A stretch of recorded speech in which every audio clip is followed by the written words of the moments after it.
Datuk segala Datuk. Eyang segala Eyang. Mbah segala Mbah. Mbah Bengkok. Mbah Tegak. Mbah Telentang, Mbah Telungkup. Mbah Jongkok, Mbah Tertungging. Keluar kalian semuanya. Aku dah banyak bagi kalian rokok. Aku dah banyak bagi kalian bunga. Tapi kalian tipu aku. Nombor yang kalian bagi tak pernah kena. Kalian tipu aku terus. Kalian dah buat aku rugi. Kali ini aku datang tak nak minta nombor. Aku nak hancurkan semua tempat ini. Sumum.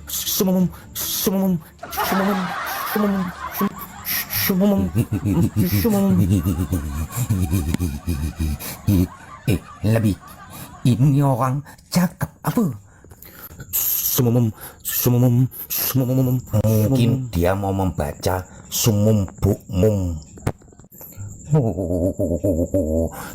Kenapa begitu saja bunyinya? Mungkin dia lupa bacaannya. Bahlul, kalau engkau lupa, engkau baca ayat pendek sajalah. Kul.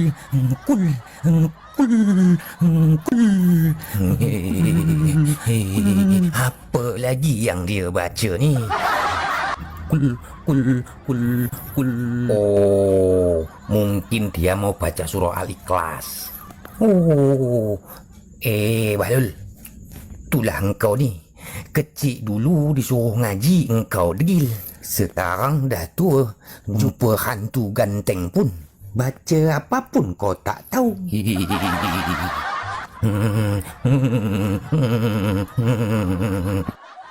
Dia itu ketakutan lah, Bu.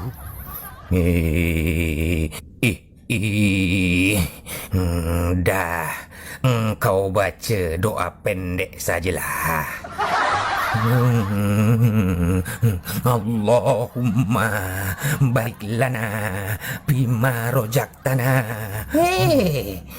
Kau baca doa apa ni? Kau nak makan kami ya? Oh, aku letup kepala kau nanti. Ampun Datuk. Ampun, jangan Datuk. Jangan. Tadi kau lagak betul. Kau kata kami penipu.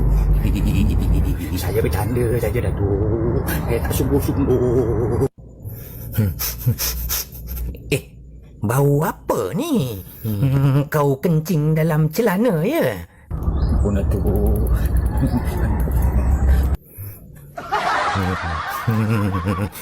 Dia keluar sendiri Datuk. Sampean habis makan jengkol ya? Ampuni jabang bayi cokak tenang. Iya mbak, sikit aja. Balul, dari tadi engkau panggil aku Datuk. Engkau panggil dia Mbah. Bila kami kahwin dengan andung engkau rupanya? Datuk, lutut aku lemas. Boleh aku duduk, Datuk? Duduklah. Siapa larang? Kau usah takut. Siapa nak telan engkau? Biar kata dah jadi hantu pun, nak telan engkau mana selera kami. Makasih Datuk.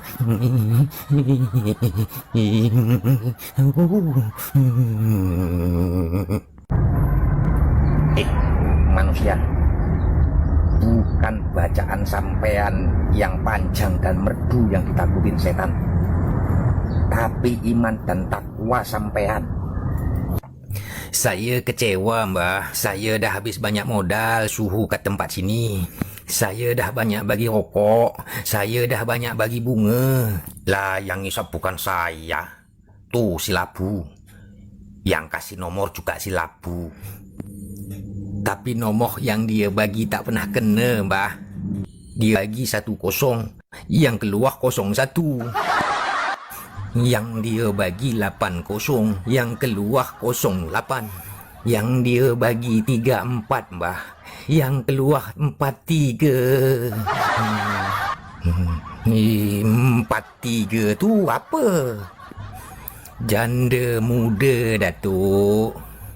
Janda muda? Di mana rumahnya tu? Sampean ini kalau dengar janda, langsung saja. Jangankan janda, istriku pun sampean sosor. Tenanglah, friend. Move on. Lupakan masa lalu. Yang lalu, biarlah berlalu. Tak baik engkau dendam-dendam. Pendek umur. Saya dah habis-habisan tu pasang togel, Datuk. TV dah saya jual, kulkas dah saya jual, sepeda buruh pun dah terjual. Terus, kenapa engkau salahkan aku?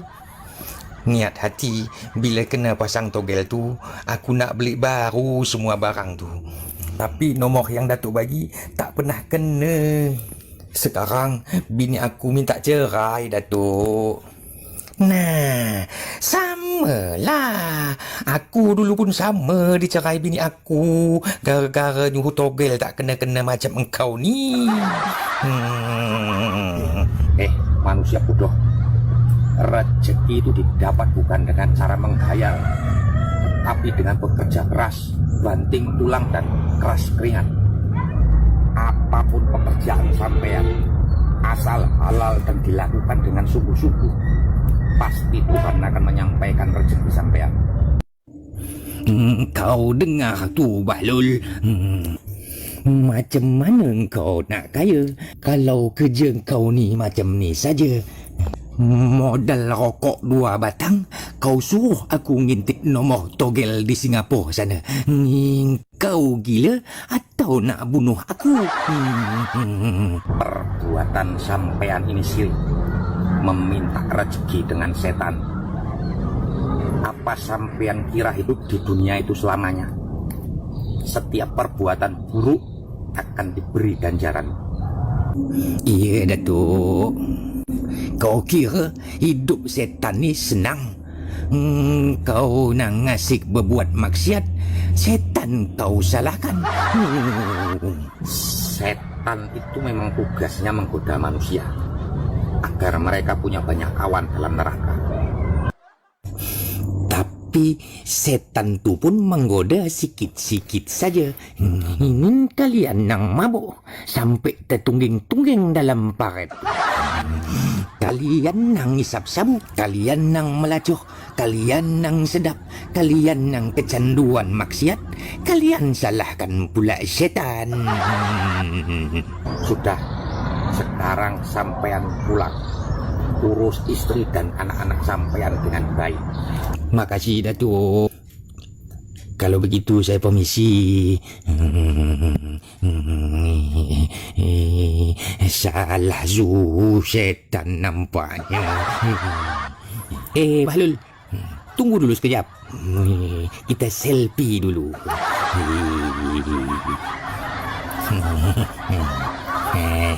Senyum muka manis.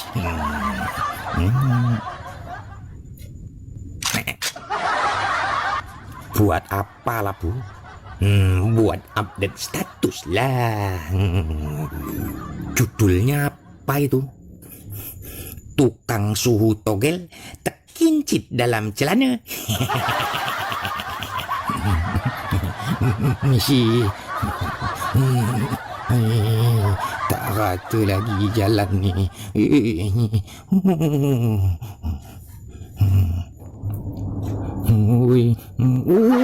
Siapa letak batang kat sini? Beginilah nasib hantu di Indonesia ni, Labi.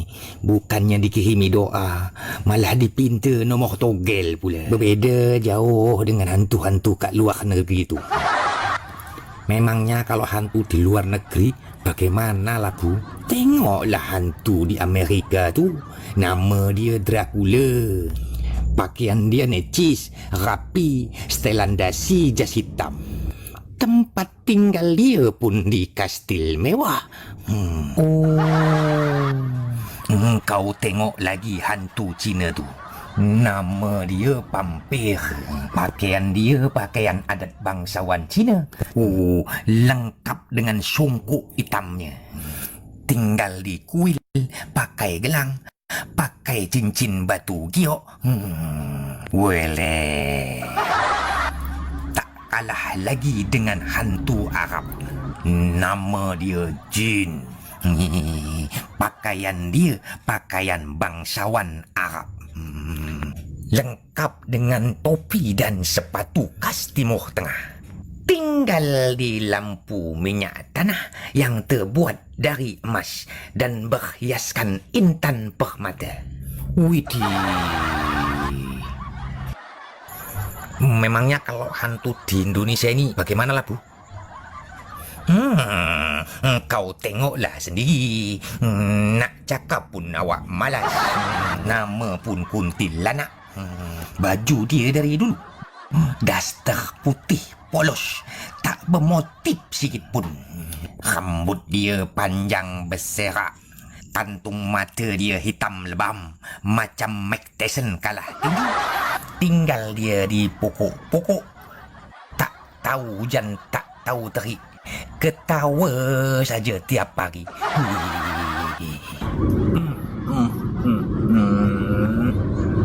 Seperti orang-orang yang nonton video kita ini ya lah.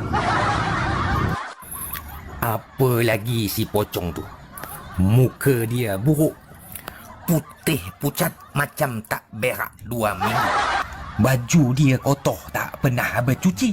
Dari dulu sampai sekarang, tahu dia melompat saja.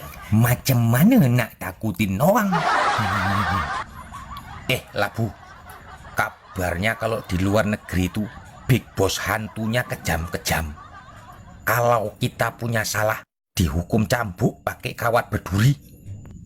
Nah, perkara itu sajalah nampaknya yang ringan buat kita ni. Karena Big Boss di Indonesia ni hukumannya cuma disengat pakai kursi listrik saja.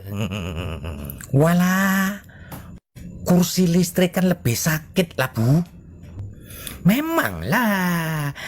Tapi sedap ya, listrik di Indonesia ni selalu padam.